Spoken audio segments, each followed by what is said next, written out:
देवता ला चढ़ाबो बीरो पान, बना दे बढ़िया ठेला वाले।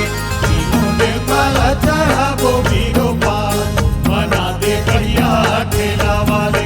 तीनों देवता ला चढ़ाबो बीरो पान, बना दे बढ़िया ठेला वाले।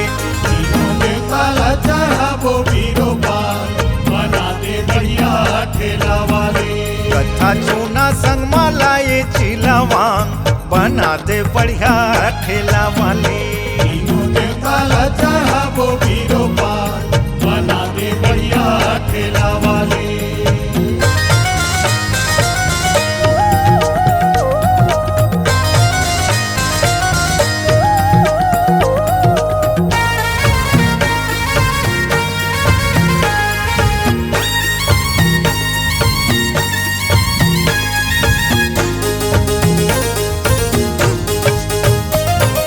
ब्रह्मा जी बर बंगला लगावे, बंगला लगावे भैया बंगला लगावे।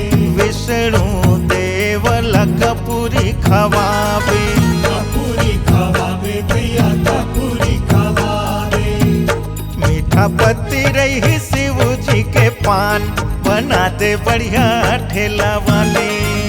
पत्ती रही शिव जी के पान, बना दे बढ़िया ठेला वाले। तीनों देवता ला चढ़ाबो बीरो पान, बना दे बढ़िया ठेला वाले।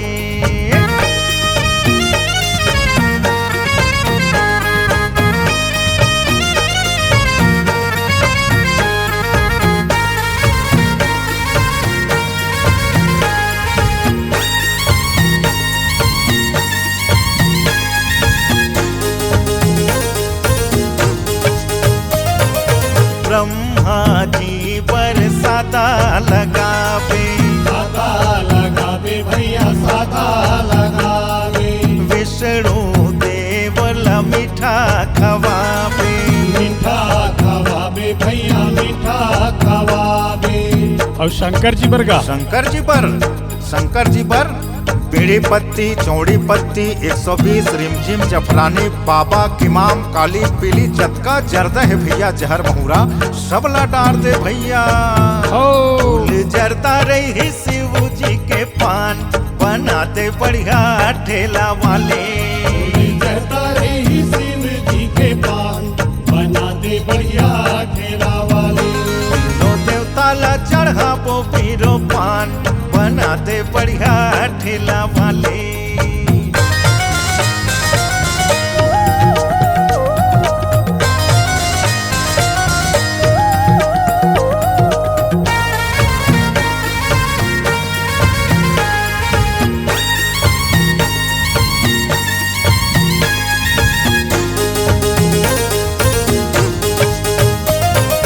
तीनों देवी पर मीठा मसाला, मीठा मसाला भैया मीठा मसाला। गुलकंद खोपरा बढ़िया वाला, बढ़िया वाला भैया बढ़िया वाला। दूल्हा दे ही भैया बने वरदान, बना दे बढ़िया ठेला वाले। तीनों देवता ला चढ़ाबो बीरो पान, बना दे बढ़िया ठेला वाले।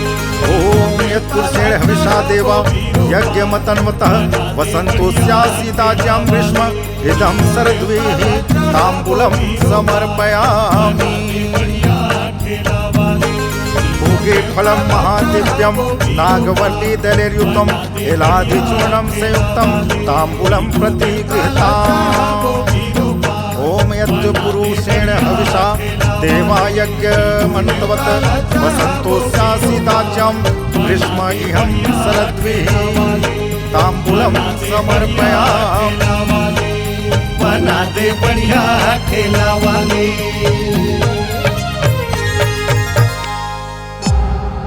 C-Log Digital Recording Studio, Cordoba.